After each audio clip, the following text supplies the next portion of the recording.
Bom, em outro assunto polêmico, o primeiro longa-metragem dirigido pelo ator esquerdista Wagner Moura, Marighella, teve sua estreia mundial confirmada na 69ª edição do Festival de Berlim, que acontece nesse ano. O filme, que contará a história do terrorista baiano, teve aval para captar mais de 10 milhões de reais pela Lei Rouanet. 10 milhões. Proposto pelo próprio Moura em 2013, o projeto foi aprovado na Lei do Audiovisual, que concede incentivos fiscais a pessoas físicas e a empresas privadas patrocinadoras. O longa já havia sido autorizado a captar via Lei do Audiovisual em janeiro de 2014, com a última prorrogação sendo autorizada em 2016. O terrorista Carlos Marighella é o autor do Manual do Guerrilheiro Urbano. E aí, Caio? Então, 10 milhões. Pois é. Então, Vitor, você falou aí ator esquerdista, né? E esse é um daqueles casos em que o adjetivo, ele não é uma muleta, ele é muito próprio, porque, de fato, né? Você lê a entrevista dele para a Folha de São Paulo, ele declara: é um filme que tem lado. Queria lançar antes das eleições, mas não vai ficar pronto a tempo. Né? Ele falou isso. E nessa mesma entrevista ele fala que o impeachment mudou o Brasil para pior. Olha só. E que negar ao Lula o direito de se candidatar é compactuar com o golpe. Então, só pra gente ter uma ideia de quem a gente está falando do ponto de vista político, né? Bom, são 10 milhões autorizados. Eu entrei agora há pouco no site da Ancine para pegar os dados atualizados. Pelo que eu vi, a captação autorizada era de 10 milhões e 200 mil reais, mas o valor captado é de 3 milhões e meio. É importante pontuar que essa aprovação foi feita antes da despetização, inclusive do governo Michel Temer. É uma aprovação de 2014, né? Então, só para não confundir as bolas. A Lei Rouanet é um mecanismo de incentivo à cultura, né? Por meio de renúncia fiscal. Portanto, é o governo brasileiro abrindo mão de impostos para direcionar diretamente para esses projetos. E o cinema, ele entra no artigo 18. Então, toda pessoa jurídica tem direito a destinar 4% do seu imposto de renda, né? Para as obras culturais, e isso também vale para pessoa física. Você pode colocar 6% do seu imposto de renda diretamente nesses projetos que, claro, são aprovados pelo Ministério da Cultura. Imagina que não ia ter uma burocracia estatal para criar um gargalo, né, para ter alguma dificuldade para vender facilidade. A gente sabe muito bem como que governos funcionam, né? Aqui eu vou pegar emprestada essa argumentação do professor Marco Antônio Villa, que tem um excelente artigo, vocês têm que ler, que se chama Viva Marighella, Viva a Morte. Foi publicado no O Globo. E olha a contradição que ele aponta. Glorificar Marighella, apesar da Constituição definir no artigo 5º o terrorismo como crime inafiançável e insuscetível de graça ou anistia. Ou seja, o Estado brasileiro, por meio do Ministério da Cultura, está rasgando a Constituição ao conceder seu apoio financeiro a uma película que afronta um princípio tão caro da Carta Magna. Essa é a argumentação do professor Marco Antônio Villa. Mas o fato é que, se você não tem problema com financiamento público, né, para uma ode ao terrorismo, nem com uma obra de ficção, é provável que você goste desse filme. Até porque, né, já considerando o viés político, a gente sabe que ele vai seguir a narrativa hegemônica de que a luta armada conduziu o Brasil à democracia, o que é uma grande falácia, porque a Revolução Armada não lutava pela democracia, mas sim pela instauração de uma ditadura do proletariado, né? A gente tem o depoimento do Eduardo Jorge, do Fernando Gabeira, todos os deputados federais, corroborando a realidade dos fatos. Mas esse é um daqueles casos em que o lado vencido, né, vamos dizer assim, pela Revolução de 64, é que ganhou a narrativa histórica. Augusto, antes de passar a bola, tem uma outra informação também para acrescentar a respeito disso, Andrezão, sobre a Lei Rouanet. Tá a pedido do Andrezão, né? Mas vamos lá, é o seguinte: o ministro da Cidadania, Osmar Terra, que agora também é o responsável pelas áreas de esporte e cultura, fará algumas mudanças na Lei Rouanet. A principal é no valor máximo de captação. O teto, que hoje é de 60 milhões de reais, será reduzido para 10 milhões. A contrapartida social exigida do artista será ampliada. Outro ponto alterado é no número de gratuidades disponíveis em espetáculos financiados com recursos da Lei Rouanet. Atualmente em 10%, a pasta estuda dobrar esse número, apesar do ministro sonhar em triplicar. Uma parcela desses bilhetes terá que ser distribuída para as famílias de baixa renda que estão inscritas no Cadastro Único do Governo Federal. Uma alteração que também chamou a atenção foi a de que artistas com pendências em prestações de contas anteriores terão ainda mais dificuldades para conseguir inscrever os projetos. Agora sim, Augusto. Começar pela frase final do Caio. Sabe por que não vai, essa narrativa não vai prevalecer? Tomara que não prevaleça. Da sua geração e de outras gerações mais novas que não entram nessa. Essa narrativa foi hegemônica enquanto não havia brasileiros dispostos a dizer que sim, defendem posições consideradas de direita. Acabou essa história e vou te dar alguns exemplos. O filme O Filho do Brasil foi o que teve o maior financiamento da história, porque além dos confessados, o que houve de financiamento por baixo, de gente que queria ficar bem só com o filho, digamos, do Brasil, muita gente anda dizendo filho de outras coisas aí, de quando lê sobre ele, mas fiquemos no Filho do Brasil. Foi um fracasso monumental, até para minha surpresa. Ficou numa rede distribuidora, começou como esses filmes americanos que vêm para explodir. Foi um fiasco. Foi em uma semana a rede de cinemas, a rede distribuidora estava pequenininha e foi um fiasco que deu um prejuízo, não deu, porque esses caras aí estavam a fim de perder ou ganhar dinheiro, estavam querendo ficar bem com o Lula. Por quê? Porque não adianta você contar mentira. Se você faz um filme de ficção, é outra história. Se você faz um filme simulando que você vai reproduzir a realidade, aí se manifesta uma coisa misteriosa que o jornalista Mauro Guimarães, que já morreu, mas era um grande jornalista, dizia que ele chamava de sabedoria subjacente do povo brasileiro. O povo brasileiro mesmo, a essa parcela ignorante, que não estudou, miserável, em vários momentos da história, eles percebem nitidamente é mentira e é verdade. O filme do Lula era mentiroso. Um dos filmes, o filme sobre a Lava Jato foi um sucesso tremendo porque era verdadeiro. Ele romanceava que ali, mas era uma narrativa que o povo entendia que aquilo era real. É isso mesmo, não estão mentindo, porque aí não é fantasiar, não é ficção. No caso do Lula, era mentira. E isso aí não dá certo no cinema. Não vai dar no caso. E eu acho o Wagner Moura um grande ator, hein? Um grande ator. Eu vi ele no papel de Hamlet, ele é ótimo. Só que ele começa a falar fora do palco. E aí é o Chico Buarque, quando fala sem estar cantando. As letras do Chico Buarque, acho que fazem dele um dos maiores poetas da música popular brasileira. O que ele diz mostra que é possível conviver na mesma pessoa um poeta espetacular e uma besta quadrada em matéria de política. O caso do Chico Buarque. Pois bem, é claro que o Wagner Moura vai tentar apresentar como uma figura comovente pelo seu desprendimento e tal, um assassino psicopata. Eu era estudante já quando tentaram me cooptar para a organização do Marighella. Eu cheguei até a militar algumas semanas nessa organização, que era a dissidência comunista da Guanabara. Todo mundo corre esse risco quando é muito jovem e, sobretudo, em 68, na Nacional de Direito, como era o meu caso. Agora, eu vi logo que aquilo ali era assassinato, que o homem era muito doido. Me apresentavam como poeta. Eu fui ler os poemas, não dá, né? Na época eu já li o Drummond, então, isso aqui não é poeta. Aí eu fui ler não sei se neste livro ou no outro, ele descreve a beleza que há no ato de matar. São essas palavras, porque você está matando em defesa do povo, e em busca do paraíso socialista. O Marighella, além de tudo, era um ignorante em matéria de luta política, de estratégia, de guerra, porque ele foi vítima de uma cilada aí que qualquer estagiário de polícia política arma. Ele teve uma vida curta, né? Se escolheu o caminho errado, teve uma vida curta e felizmente não teve sucesso. Imaginem o tamanho do paredão que ia armar no Brasil um Carlos Marighella. Pois bem, se eles contarem isso no filme, todo mundo vai achar que o Wagner Moura, quando fala fora da tela, Deus me livre.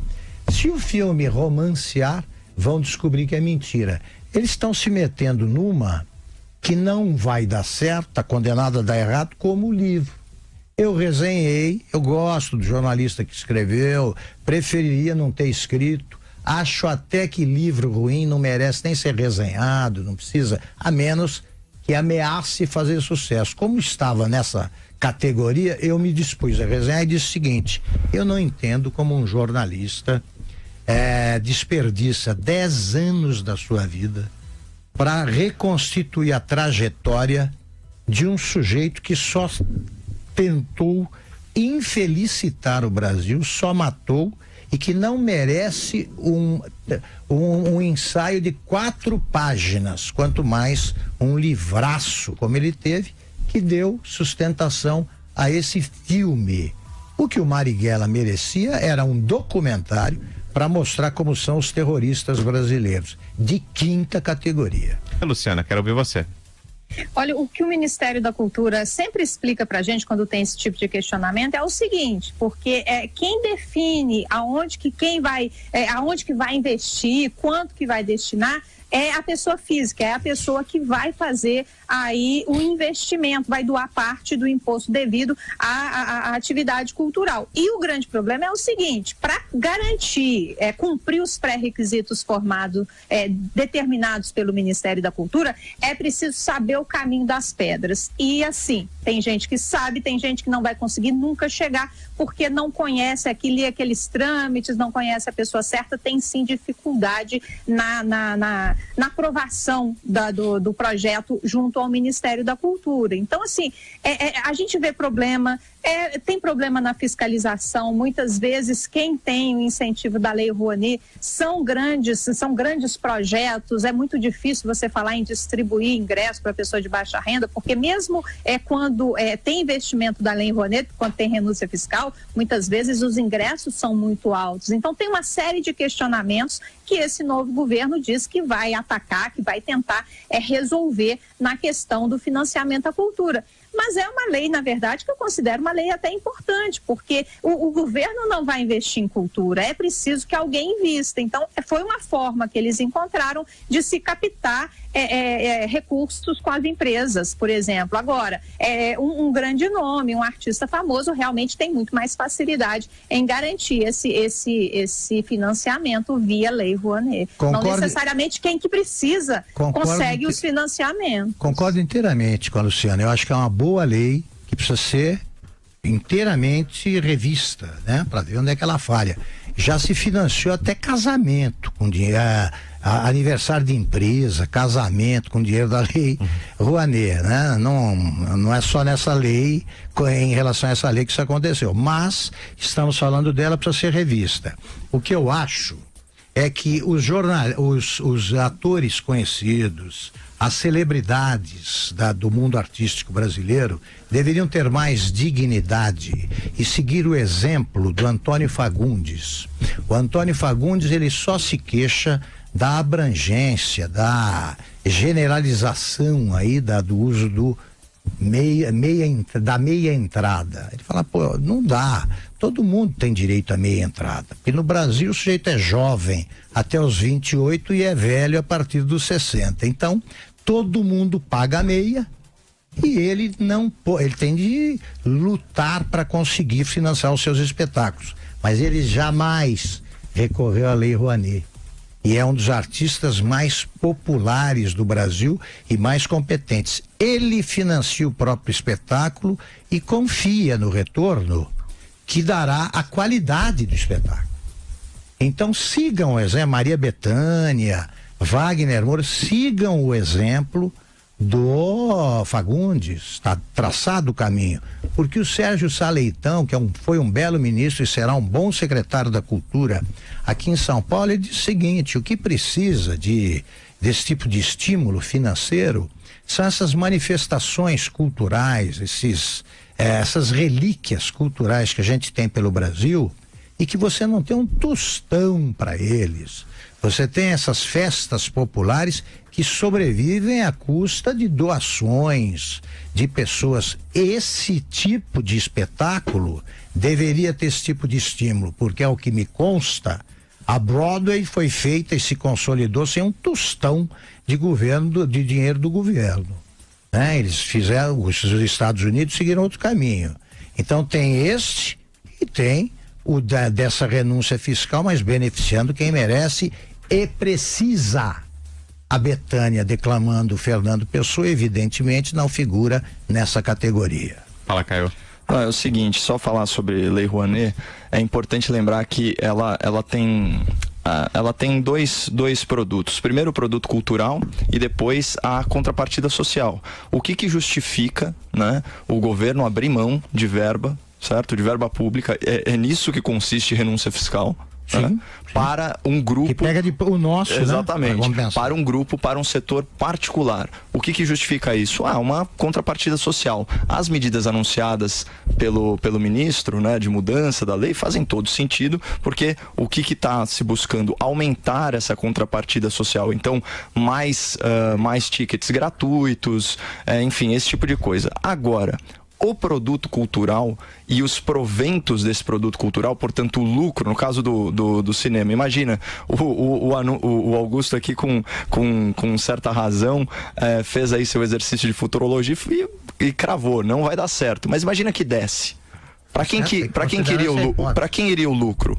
Porque o sócio é o Estado. Agora, a renda da bilheteria é só do particular. Portanto, faz muito mais sentido na minha cabeça uma lei de incentivo fiscal, por exemplo, à segurança pública. Porque aí o produto que se tem, ele beneficia toda a sociedade, né? Não só o particular. E é sempre de se discutir toda vez que existe algum benefício ou algum privilégio, aqui na acepção ampla da palavra, né? Então, é aquele direito que poucos usufruem, mas todos pagam. Lei Rouanet é isso. É um direito que poucos usufruem e todos pagam. Porque o dinheiro deixa de imposto de renda, deixa de ir para o caixa geral do governo. Então, assim, não é tão radical a ideia da gente repensar todo esse processo. O que eu gosto é de cortar o governo como intermediário. Isso é muito legal. Eu acho que os empresários fariam excelentes escolhas em projetos de segurança pública, por exemplo. Excelentes escolhas em projetos educacionais. Eu sou totalmente a favor que se acabasse com a Lei Rouanet, se tivesse um teto de renúncia fiscal, mas se permitisse leis de incentivo fiscal para a segurança e para a educação, que são funções mais essenciais. Vamos lembrar, né, pessoal, que vários países pelo mundo não tem nem sequer o Ministério da Cultura, né? Isso é uma coisa muito nossa, de você, de novo, tá lá com os amigos do rei, como era no caso do PT, que você mencionou muito bem, que Lei Rouanet foi usada até para fazer, como se diz, festa de empresa. E assim, só para fechar, o Augusto falou, né, voltando aí pro Marighella, pro Wagner Moura, o Carlos Marighella, ele é autor do Manual do Guerrilheiro Urbano, né? E eu reli alguns trechos, é assustador. Ele inclusive se declara contrário à luta sem violência. Olha o que ele diz no manual. Ele vai ser pintado, viu, pessoal, como um grande defensor da democracia. Por isso que a gente tem que falar isso aqui. Olha o que ele diz. Ele é contra eleições, redemocratização, reformas constitucionais e outras bobagens desenhadas para confundir as massas e fazê-las parar a rebelião revolucionária, né?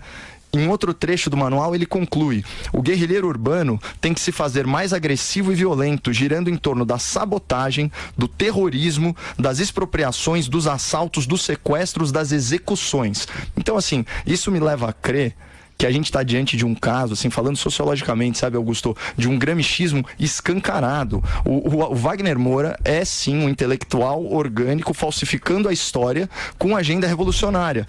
E aí, para ficar mais perfeito o exemplo, o que ele está usando, Brown? Ele está usando a verba burguesa dos pagadores de impostos do Brasil. E depois é o seguinte, né? Quando o sujeito é imbecil, a gente deve chamá-lo de imbecil.